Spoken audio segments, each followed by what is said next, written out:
살아갈 수 있기를 주님의 이름으로 소원합니다. 우리 좌우를 보시면서 사랑합니다, 축복합니다, 은혜 받으십시오 인사하겠습니다. 사랑합니다, 축복합니다, 은혜 받으십시오. 우리가 살고 있는 이 세상에는 수많은 사람들이 여러 가지 모양과 모습을 가지고 살아가는 것을 보게 되었습니다. 하루의 일과를 시작하고 그리고 최선을 다해서 그 일과를 마치고 또 저녁이 되어지면 안식을 취하게 되어지는 이러한 삶의 모습이 마치 다람쥐 채개바퀴 돌듯이 늘 돌아가는 일상의 모습을 가지고 살아가는데 그 내용과 모습은 천냥지 차이를 가지면서 그렇게 살아가는 것을 보게 되었습니다.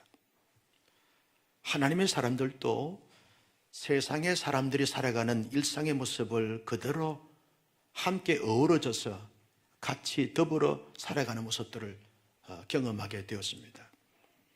하나님의 사람이라고 해서 세상을 떠나고 속세를 떠나서 언돈하면서 살아가는 것이 아닙니다. 세상 속에 세상의 사람들과 함께 더불어 어우러져서 살아가겠다는 거죠. 세상의 사람들이 일하면 그리스도인도 함께 일하고, 세상의 사람들이 쉬면 함께 쉬면서 함께 누리면서 살아가겠다 합니다. 그러나 세상의 사람들이 다 그런 모습과 그런 모양으로 삶을 살아간다 할지라도 그리스도인들은 다른 삶의 모습을 가지고 살아가야 한다는 거죠. 하나님을 믿는 사람과 믿지 않는 사람과 함께 더불어 어우러져 살아간다 할지라도 하나님을 믿는 사람들은 믿는 사람의 모습을 가지고 살아가야 한다는 거죠. 이것이 차원이 다른 삶이라고 말할 수 있는 것입니다. 1세기 교회 성도들이 예수를 믿는 것 때문에 자신들의 고향이나 친척이나 일가, 일터를 떠나서 아시아 반도에 흩어져서 살게 되었습니다. 본도, 갈라디아, 갑바도기아, 아시아, 두아드리아 이런 여러 지역에 흩어져서 삶을 살면서 참 힘들고 어려운 삶의 모습을 가지고 살게 되었습니다. 환영하고 오라고 해서 간 곳이 아닙니다. 어쩔 수 없이 가다 보니까 그곳에 가게 된 것이죠. 그러니까 일상적인 삶을 살아가는 데 있어서 너무 열악하고 어려운 환경에 처할 수밖에 없습니다. 일터도 없고 자녀들을 교육할 수 있는 그런 학교나 시스템이나 이런 어떤 공간들도 없고, 그렇다고 해서 이런저런 지병과 문제들이 생기게 되었으면 치료하거나 해결할 그런 가능성이 전혀 없는 가운데 당장 의식주 문제라든지 자녀들 교육에 대한 문제라든지 자신들의 노후에 대한 문제라든지 삶의 질을 높이는 이런 문제들이 현실적인 문제로 다가오게 되어졌습니다. 너무나 하나님의 사람으로 살아간다는 것이 힘들고 어려우니까 사람들이 믿음의 공동체를 떠나서 세상 사람들이 살아가는 삶의 내용과 모습을 가지고 살아가기를 갈망하여 그렇게 살아가게 되었습니다. 타협을 그들이 살아가는 삶의 똑같은 모습을 가지고 살게 되어지는 것이죠. 그들은 그렇게 고백했습니다. 이제야 좀 살만하구나. 이제 좀 먹고 살 수 있고 아이들 교육시킬 수 있고 삶의 질을 좀 높일 수 있고 미래를 좀 보장할 수 있고 준비할 수 있겠구나 라고 하면서 안도감을 가지면서 현실과 타협하고 세속의 물결에 휩쓸려서 살아가곤 했습니다. 또 하나의 사람들은 그래도 그렇지 하나님을 믿는 믿음의 사람들이 아무리 힘들고 어렵고 고통스럽다 할지라도 신앙의 지조와 정절을 끝까지 잘 지키면서 인내하고 참고 견디고 버텨내야지. 어떻게 하나님의 사람들이 세상의 사람들이 살아가는 삶의 모습과 모양과 태도를 가지고 살아갈 수 있단 말인가? 마음도 생각도 현실적인 삶의 모습이 확연하게 차원이 다른 삶의 모습을 가지고 살아가야지 라고 말하고 생각하면서 주어진 삶을 아주 힘들게 어렵게 살아가는 하나님의 사람들이 있곤 했습니다. 베드로 사도는 1세기 성도들이 그런 삶의 형편과 처지에서 많이 갈등하고 많이 고뇌하고 많은 그런 삶의 시행착오를 겪는 것을 보면서 그들에게 도전합니다. 하나님의 사람들이라고 해서 세상에 살면서 이런저런 다양한 모습을 가지고 살아갈 수밖에 없지만, 그래도 하나님의 사람들은 세상의 사람들이 세상에 살아가는 삶의 목적을 두고 살아가는 사람들에 비해서 차원이 다른 삶의 모습을 가지고 살아가야 한다는 것을 도전하고 있습니다. 다수의 사람들이 넓은 길을 찾고 쉬운 길을 찾고 간다 할지라도 하나님의 사람들은 그들처럼 살아가는 것이 아니라 차원이 다른 마음의 생각과 삶의 태도와 행실의 모습이 달라져야 된다, 구분되어야 된다라고 하는 사실을 베드로 사도는 말하고 있는 것을 보게 되었습니다. 여러분, 베드로 사도가 1세기 성도들이나 오늘 21세기를 살아가는 우리 성도들에게 세상에 살지만 세상의 사람들과 차원이 다른 삶을 살라고 할 때 그 삶을 다른 말로 하면 어떤 삶을 이야기하는 것입니까? 오늘 본문에서는 거룩한 삶을 말하고 있는 것입니다. 여러분, 하나님의 사람들은 이 세속의 물결에 휩쓸려 살 수밖에 없지만 그래도 그 세상 가운데 살지만 하나님의 사람으로서 하나님의 거룩성을 드러내고 나타내면서 살아가야 한다는 것을 말씀하고 있다는 거죠. 여러분, 거룩한 삶이 뭡니까? 헬라어 단어의 거룩하다라고 하는 이 단어는 성별된다, 구분된다, 구별된다 라고 하는 의미가 있습니다. 세상의 사람들이 가졌던 그런 마음과 삶의 모습을 똑같은 마음과 똑같은 정신과 똑같은 삶의 태도와 똑같은 모습을 가지고 살아가는 것이 아니라 차원이 다른, 구별되고 구분되어지고 성별되어진 이런 삶의 모습을 가지고 살아가야 한다는 것을 말씀하고 있습니다. 여러분, 거룩한 삶이라고 말할 때 두 가지 면이 있습니다. 하나는 내적인 면과 하나는 드러나는 면이 있습니다. 내적인 면이 뭔가? 라고 말할 때 오늘 베드로 사도는 13절에서 이렇게 말합니다. 13절 다 같이 볼까요? 시작.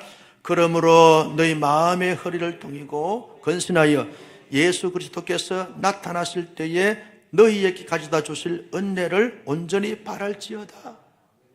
하나님의 사람들은 세상에 살지만 그 마음의 상태가 우리 주님께서 다시 오실 그때에 우리에게 베풀어 주신 영광스러움과 은혜로움을 온전히 바라보면서 살아가는 그 마음의 상태를 가지는 것을 말합니다. 여러분, 세상의 사람들이 살아가는 그런 마음들의 그 관심과 집중은 어디에 있습니까? 이 세상에 있습니다. 무엇을 먹을까? 무엇을 마실까? 무엇을 입을까? 그리고 얼마나 더 삶의 질을 높일까? 얼마나 이 땅에서 무병장수하면서 영원히 살 수 있을까? 여기에 모든 관심과 모든 에너지를 쏟게 되었습니다. 그래서 세상의 사람들처럼 여러 가지 많은 부분에서 남들보다 높거나 앞서가지 않게 되었으면 비교의식을 당하여 열등의식에 사로잡히게 되었으면서 눌리게 되었습니다. 불안과 초조와 그리고 자신이 자기감을 느끼면서 아주 힘들게 어렵게 살아가게 되어지는 거죠. 세상의 사람들의 마음의 상태가 이러합니다. 그런데 하나님의 사람들은 세상의 사람들이 그런 마음의 상태를 가지고 살아간다 할지라도 하나님의 사람들의 마음의 상태는 언제나 장차 우리 주님이 다시 오실 때 주님을 믿고 신뢰하고 바라보고 의지하는 사람들에게 주시는 하나님의 놀라우신 은혜, 하나님의 놀라우신 축복, 위로와 격려를 소망하면서 살다 보니까 주어진 현실은 힘들고 어렵지만 그 마음은 부유한 자가 되고 마음의 평강이 있게 되어지고 자유함이 있게 되어지고 부유함과 넉넉함이 주어지게 되어지는 거죠. 그래서 작은 것에 대해서 감사하고 그리고 사소한 것에 대해서 늘 기뻐하고 즐거워하면서 살아가는 이런 삶의 모습을 가지게 되어지는 것은 마음에서부터 비롯되어진다는 거죠. 마음에서부터 이런 하늘에 대한 소망, 하나님에 대한 소망을 가지게 되었으면, 그런 자들에게 주시는 이런 마음의 상태를 가지고 살게 되었으면 아무리 세상이 힘들고 어렵다 할지라도 거기에 우리의 존재가, 우리의 가치가 흔들리지 않습니다. 어떻게 장로님, 권사님, 지사님 그런 형편과 처지인데도 불구하고 그렇게 대열합니까? 어떻게 그런 가운데서도 항상 기뻐하고 즐거워하고 행복해야 합니까? 어떻게 그렇게 자연스럽게 자유스럽게 살고 있습니까? 라고 말할 때 나는 세상이 전부로 살지 않습니다. 우리 주님이 다시 오실 때 우리에게 주실 은혜를 기대하고 사모하니까 모든 것을 초월하게 감사할 수 있고 누릴 수 있고 기뻐할 수 있습니다. 그래서 이렇게 살고 있습니다. 이런 고백을 하게 되어지는 것이, 이게 마음의 상태가 차원이 다른 상태인 것을 말씀하고 있는 것이죠.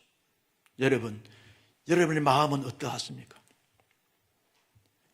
이 세상이 전부인 것처럼 살아가는 사람들처럼 비교당하여 우울하고 침울하고 열등감에 사로잡히는 불안과 초조와 눌림 속에 살고 있습니까? 아니면 장차 우리 주님이 우리에게 주실 은혜를 사모하면서 거기에서 오는 마음의 평강과 자유와 기쁨과 행복감이 넘치는 가운데 살고 있습니까? 전제가 아니라 후자의 마음의 상태가 된 줄로 믿으시면 아멘.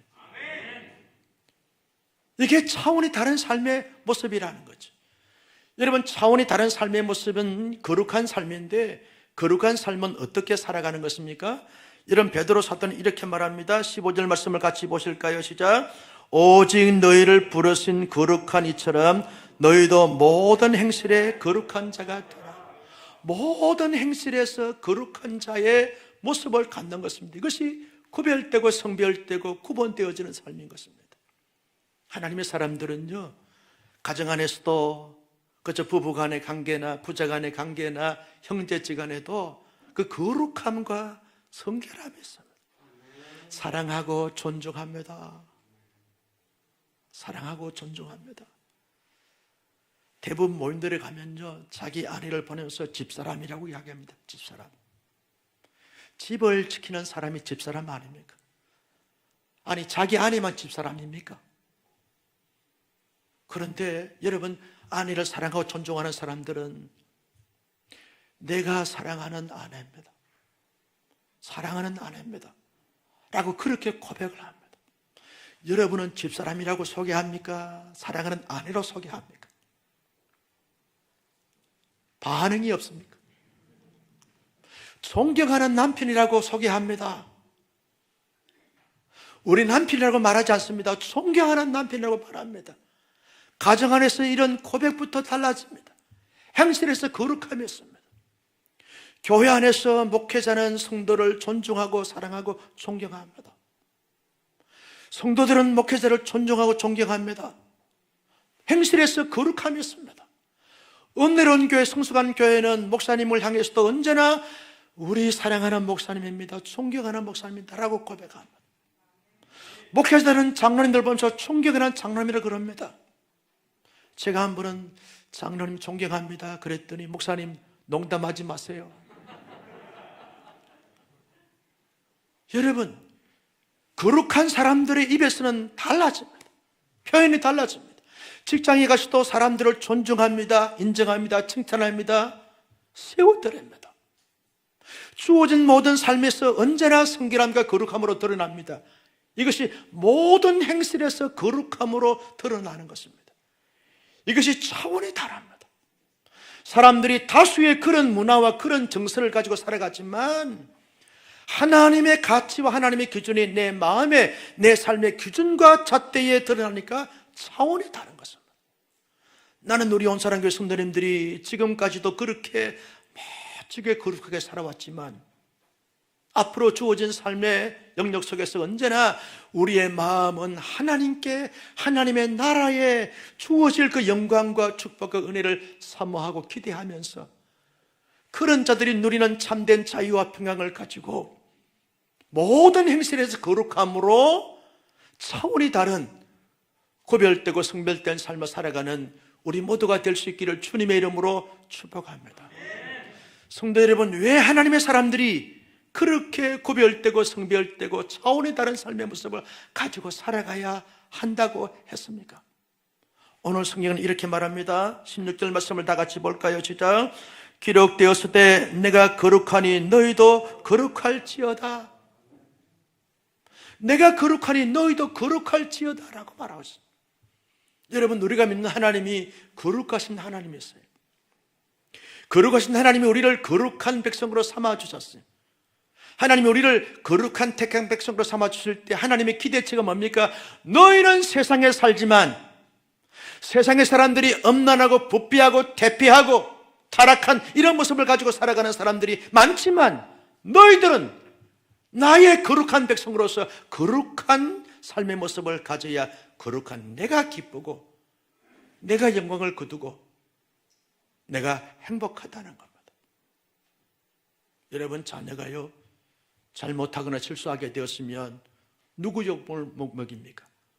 아버지 욕을 먹입니다. 제가 아주 어릴 때 개구장이로 참 살았어요. 지금도 얼굴이 그렇게 보이지. 개구장이로 사는데 너무너무 말썽을 피우고 문제를 일으키니까 한 어르신이 너는 누구냐? 예, 한창호입니다. 너희 아버지 이름은 뭐냐?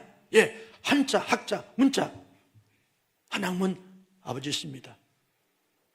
한학문은 그런 사람이 아닌데 어떻게 그 아들이 이러냐? 그때 제가 충격을 받고 쇼크를 받았어요. 그때 정신 차렸어요. 아, 이렇게 살면 나를 사랑하시고 나를 지지하시고 응원하시고 아끼시는 아버지께 욕을 먹이는 것이구나. 그래서 자라면서 성장해 오면서 많은 유혹도 많은 미혹도 받게 됐지만 그때마다 늘 의식하는 거죠. 내가 잘못 선택하여 잘못 살면 나의 아버지, 존경하고 자랑스러운 그 아버지의 이름을 망령되이 이끄는 자, 내가 바르게 살아야지, 바른 자세를 취해야지, 그렇게 마음을 먹고 살다 보니까 오늘 이 자리까지 왔어요. 성도 여러분, 거룩하신 하나님이 우리를 택하실 때 거룩한 자로 살기 위해서, 살아가도록 하기 위해서 우리를 택하여 주셨습니다. 우리의 마음과 우리의 실제의 행을에서 거룩한 모습을 가질 때 거룩하신 하나님 아버지가 영광과 찬양과 존귀를 받으시게 되는 줄로 믿었으면 아멘. 그래서 거룩한 삶을 살아가야 하는 것이죠. 여러분, 왜 우리가 거룩한 삶을 살아가야 합니까? 우리의 죄 문제 어떻게 해결됐습니까? 오늘 베드로 사도는 이렇게 말합니다. 19절 말씀을 같이 볼까요? 시작. 오직 흠없고 줌없는 어린 양 같은 그리스도의 보배로운 피로 된 것이니라 그랬어요. 여러분, 우리가 하나님의 사람이 된 것은 우리의 노력이나 우리의 지식이나 우리의 헌신이나 우리의 의를 통해서 된 것이 아닙니다. 아무도 자기의 죄 문제를 해결할 수 있는 자가 없습니다. 마치 앞을 보지 못하는 시각장애인이 시각장애인을 인도할 수 없듯이 타고난 본성이 죄의 본성을 가지고 태어난 내가 어떻게 내가 안고 있는 내 스스로의 지은 죄를 해결할 수 있습니까? 그래서 하나님이 무엇을 통해서 우리의 죄를 희게 해주시고 정결케 해주었습니까? 예수 그리스도의 보배로운 피로 우리의 모든 죄를 사하여 주시고 씻어내 주셨습니다. 그래서 이사야 선지는 말합니다. 너희의 죄가 주홍 같고 진홍같이 붉을지라도 양털같이 흰눈같이 한 것은 예수 그리스도의 보배로운 피로 말미암아 되어진 것인즉 보배로운 피로 정결케 되어지고 성결케 되어진 너희의 존재나 너희의 삶이 주어진 삶에서 하나님 앞에서나 자신의 신앙 양심 앞에서나 공동체 앞에서 어찌하여 거룩성을 추구하지 않고 살아갈 수 있겠는가? 보배로운 거룩한 예수의 피가 우리의 영혼에, 우리의 영적 삶에, 우리의 영적인 혈관에 흐르고 있기 때문에 그렇다는 거죠. 여러분, 예수 믿지 않는 사람들은 보배로운 피를 경험하지 못한 사람들입니다. 그래서 그들이 그렇게 살아갑니다. 우리는 하나님의 거룩한 보배로운 피, 예수의 거룩한 보배로운 피가 우리의 혈관에 흐르고 있습니다.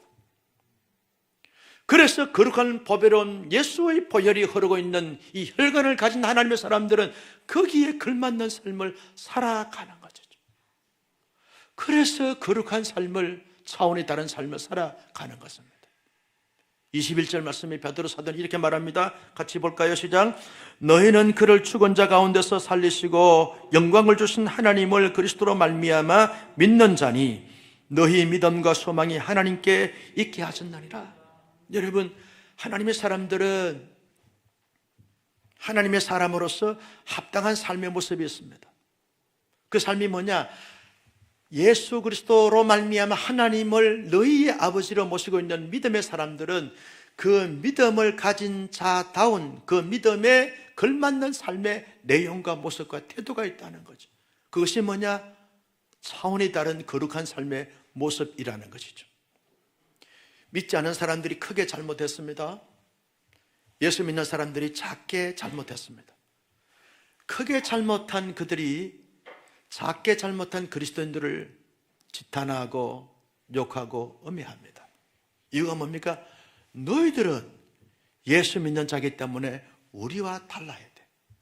우리의 마음과 생각과 삶의 태도가 이러하다 할지라도 우리는 죄인이기 때문에 어쩔 수 없지만, 세상 사람이기 때문에 어쩔 수 없습니다. 너희는 하나님을 믿고 예수 그리스도의 보배로운 피로 정결케 되어지고 하나님의 거룩하신 그 백성다운 삶의 모습이 있는데 왜 그렇게 살지 않고 그렇게 사냐? 라고 하는 의식과 시각 때문에 하나님의 사람들을 판단하고 평가하고 질책하게 되어지는 것입니다. 그래서요, 예수 믿지 않는 사람과 예수 믿는 사람들이 함께 어우러져 똑같이 잘못했는데 예수 믿지 않는 사람들이 뒤돌아서서 욕한다는 걸. 우리와 다를 줄 알았는데 우리와 같네. 저거 가짜구나. 그렇게 말한다는 거예요. 여러분, 세상의 사람들이 교회를 자꾸 이렇게 저렇게 판단하는 것이 뭡니까? 교회는 달라야 한다는 거죠. 거룩하신 하나님을 아버지로 섬기고 거룩하신 주님으로 말미암아 끝없는 성도들이 모인 공동체면 세상의 문화와 가치와 모습이 없는 교회만이 가지는 경건과 거룩과 신령한 모습이 교회 안에 드러나야만 우리가 장차 교회를 통해서 하나님을 알고 예수를 믿고 구원받을 것이 아닌가. 그래서 교회는 달라야 된다. 교회가 잘못하게 되어지면 자꾸 이런 말 저런 말을 듣게 되어지는 것은 당연한 것이고 자연스러운 것입니다. 그래서 우리는 하나님의 사람으로서 끊임없이 하나님의 거룩성과 차별성과 차원이 다른 삶의 모습을 가지고 살아가야 한다는 것입니다. 그렇다고 하면 우리가 어떻게 하면 하나님께서 원하시고 바라시고 기대하시는 바에 합당한 차원이 다른 구별되고 성별된 삶의 모습을 가지고 살아갈 수 있을까요? 13절 말씀에 그 해답을 이렇게 말합니다. 같이 볼까요? 시작. 그러므로 너희 마음의 허리를 동이고 건신하여 예수 그리스도께서 나타났을 때에 너희에게 가져다 주실 은혜를 온전히 바랄지어다. 마음의 허리를 동이라는 것입니다. 마음의 허리를 동인다라고 하는 것은 여러분, 두루마기 옷을 입으면 반드시 허리끈을 맵니다. 남자들이 바지를 입을 때 허리끈을 매는 것이죠. 왜냐하면 바지가 내려가기 때문에 그렇다는 것입니다. 바지가 내려가게 되었으면 달리거나 걸어갈 수가 없습니다. 그처럼 우리의 마음에 허리를 동인다는 것은, 마음의 허리를 동인다는 것은 마음의 준비 태세를 갖추라는 것. 이제 세상을 살아가는데 많은 사람들이 세상 사람들과 더불어서 세상을 살아가는 그 마음의 태도를 갖는데, 너희들은 마음의 허리를 동인 자로서 이제는 하나님께서 원하시고 바라시는 차원의 다른 삶의 모습을 갖도록 마음의 태도를 갖추라는 것입니다. 그 마음을 다스리라는 거예요. 마음을 집중하라는 거예요. 이제 준비 태세를 갖추고 난 다음에 건신하여, 이 건신한다는 것은 세 가지 의미가 있습니다. 하나는 자세히 살피라는 거예요. 우리의 마음을 자세히 헤아려 보고 살피라는 거예요. 두 번째는 그 마음을 절제하라는 거예요. 아무리 좋은 것이 있어도 지나치게 탐욕과 욕심을 내지 않습니다. 절제하고 통제하는 것입니다. 또 하나는 균형을 갖추라는 거예요. 마음을 살펴서 이거 잘못된 마음인가 잘된 마음인가를 두루두루 살펴서 선한 마음이고 착한 마음이면 이걸 추구하고, 이건 잘못된 마음이면 떨쳐버리고 정리하고, 그러면서 절제하는 거예요.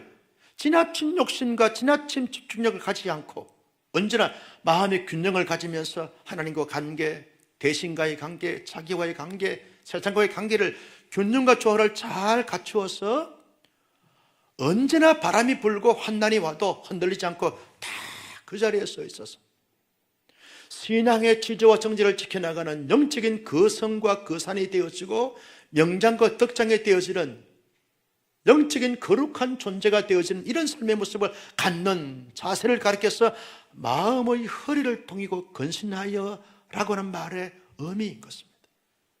이걸 갖추라는 거예요. 사람들이 다 마음을 살피지 않습니다. 절제하지 않습니다. 균형을 이루지 않습니다. 그래서 조금만 시험이 오거나 유혹이 오게 되었으면 여지없이 넘어지고 쓰러지는 모습들을 봅니다. 그래서 구별되고 차별된 삶의 모습을 갖지 못하는 결과를 가져오게 되어지는 것입니다.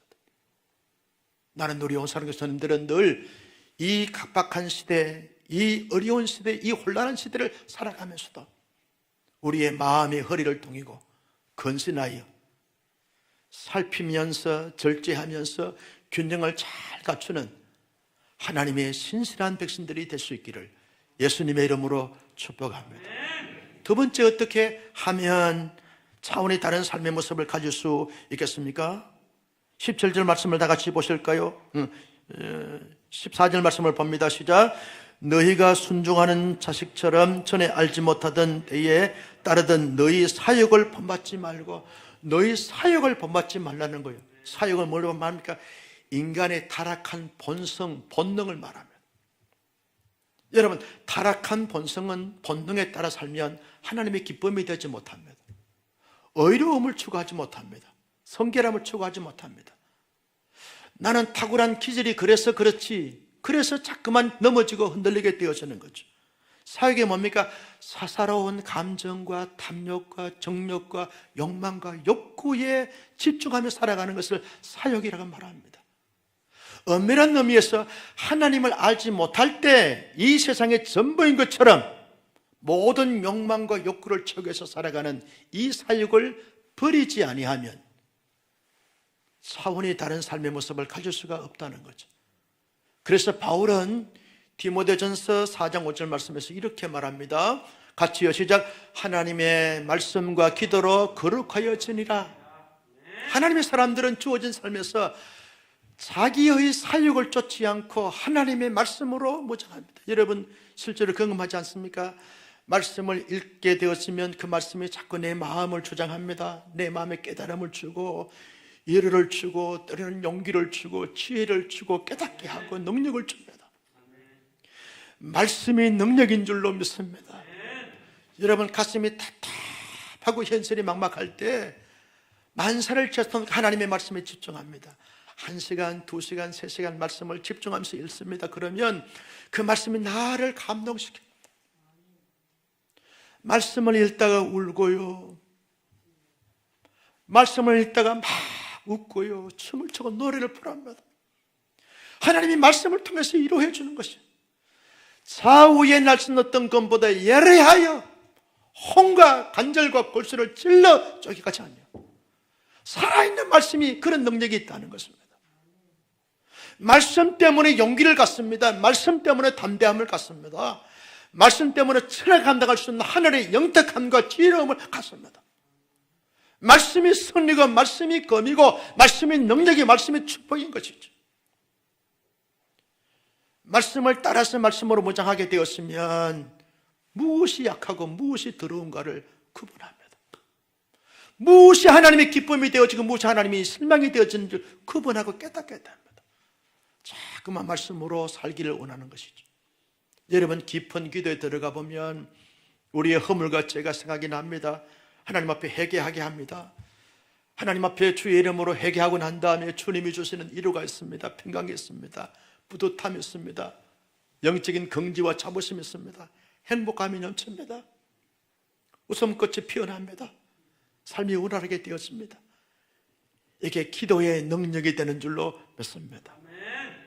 그래서 여러분, 하나님의 사람들은 사역을 쫓지 않고 하나님의 말씀을 쫓아가고 기도를 쫓아가다 보면 모든 것이 차원이 다른 삶의 모습을 가지게 되어진다는 사실을 말씀해 주고 있습니다. 세 번째는 무엇입니까?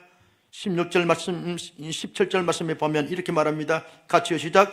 애물어 보지 않고 각 사람의 행위대로 심판하시는 이를 너희가 아버지라 부른즉 너희가 나그네로 있을 때를 두려움으로 지니라. 여러분, 하나님의 사람들이 거룩한 삶을 살 수 있는 그런 길이 뭐냐 하면, 하나님이 반드시 이 땅에서 하나님의 사람들이 살아가는 대로 각 사람의 행위대로 판단하시고 심판하신다는 사실을 의식하게 되었으면 차원이 다른 마음과 행실을 가지게 되어져 있습니다. 하나님이 심판하지 않고 모든 것을 다 덮어주신다라고 생각하게 되었으면, 내가 죄를 지어도 악한 일을 해도 하나님 다 덮어주시고 다 지어주니까 점점 더 죄악으로 빠지게 되어지는 거죠. 근데 하나님이 우리의 각 사람의 행위대로 다 헤아려 주시고 살펴주시고 마지막 때에 심판하신다라고 생각하면 정신이 번쩍 뜨는 거죠. 아, 이렇게 가던 하나님 앞에 큰 심판받고 책망받는구나.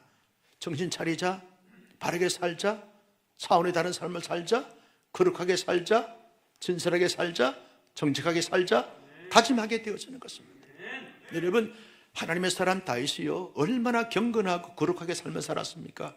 그런데 왕이 돼서 왕궁 옥상을 거닐다가 우리아의 밧세바가 목욕하는 것을 보았어요.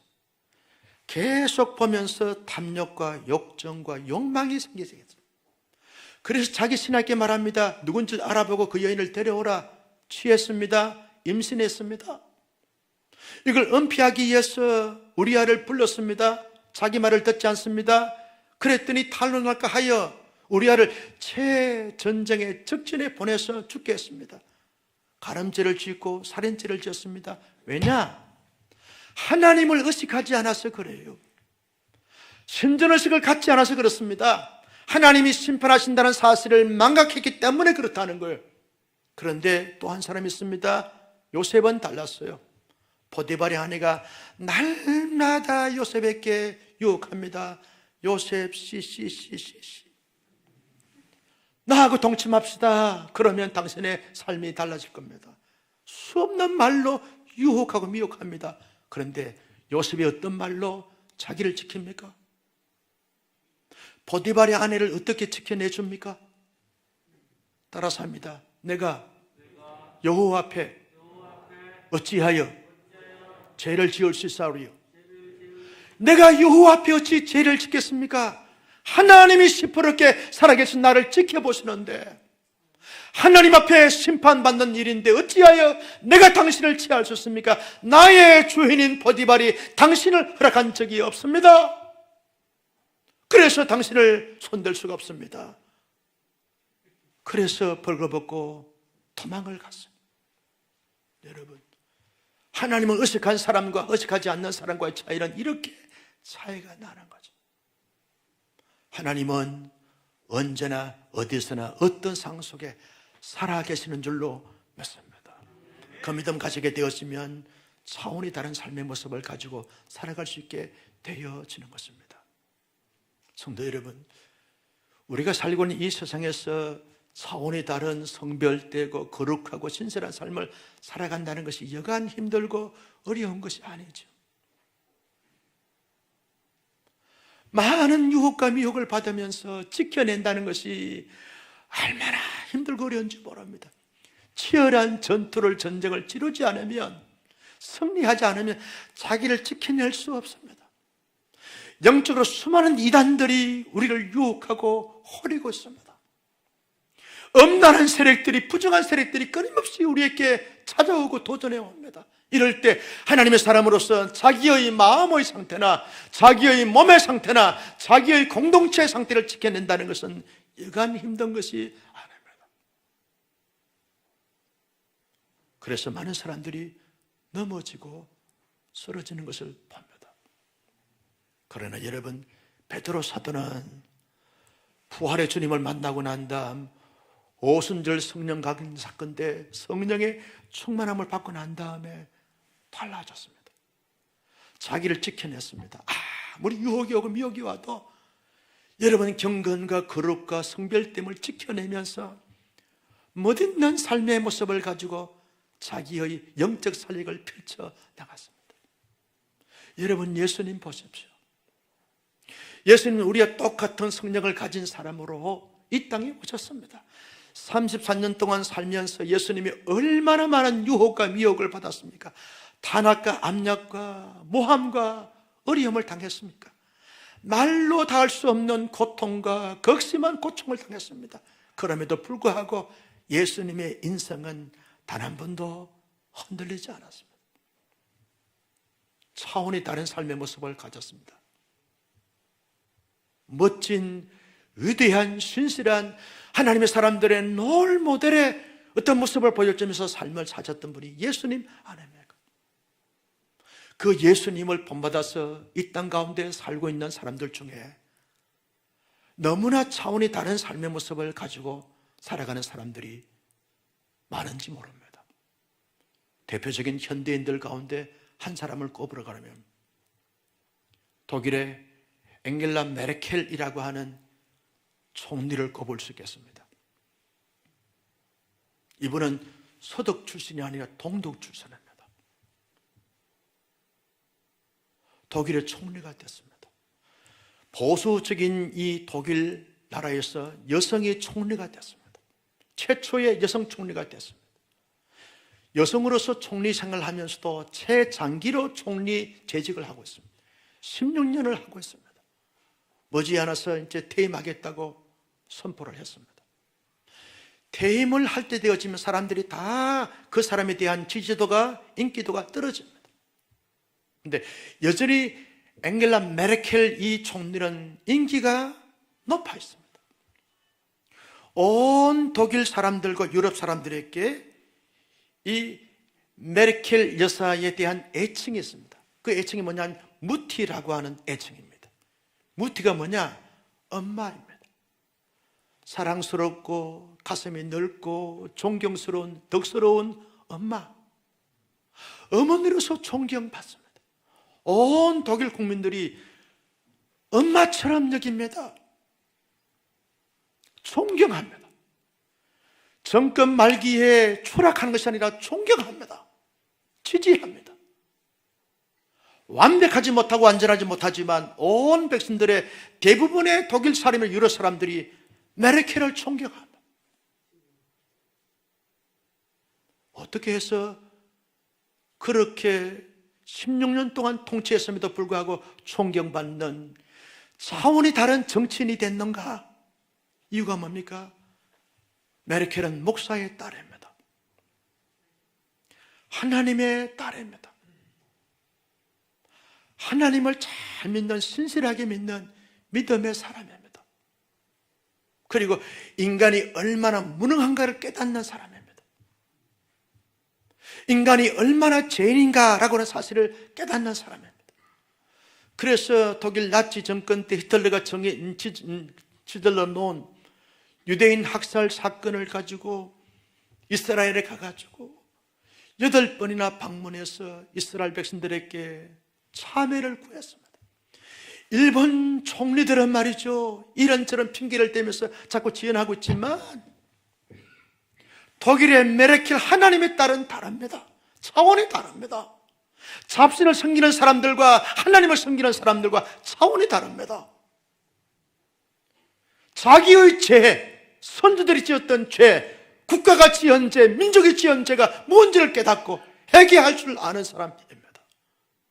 그래서 이스라엘 백성들에게 우리의 선조가 지은 죄를 용서하라고, 무엇이든지 보상해 주겠노라고 이스라엘과 아주 가까운 우호적 관계를 지속해 가고 있습니다.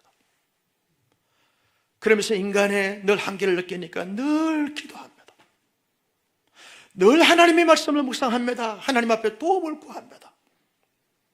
말씀을 읽고 도움을 구하면서 하나님의 지혜를 얻습니다. 하나님의 영이 충만한 가운데 국정을 펼쳐갑니다. 외교 정책을 펼쳐갑니다. 독일 국민뿐만 아니라 환경 문제라든지 그리고 여러분 많은 난민 문제라든지 이런 문제를 대할 때마다 언제나 하나님의 마음과 그리스도의 심정으로 대한다는 것. 그래서 무티라고 하는 별명을 가졌다는 것입니다. 그래서 존경받는 세계 장기적으로 가장 존경받는 여성 지도자가 됐습니다.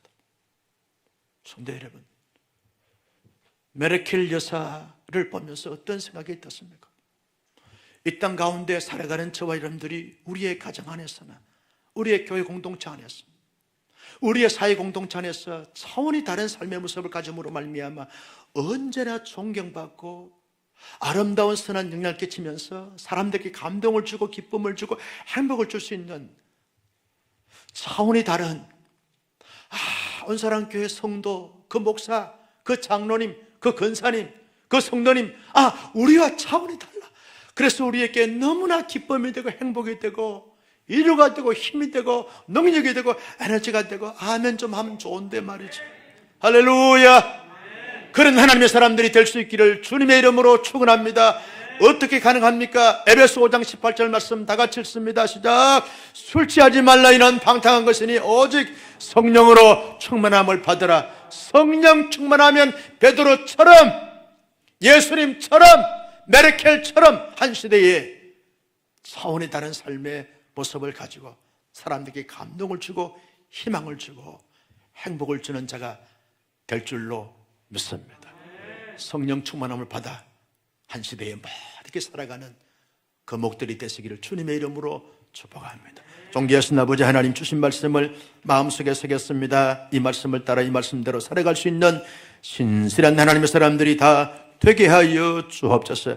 다수의 세상 사람들이 그렇게 산다 할지라도 우리는 차원이 다른 삶의 모습을 가지고 살아갈 수 있는 감동적인 삶을 살아갈 수 있도록 주여 인도하여 주시옵소서.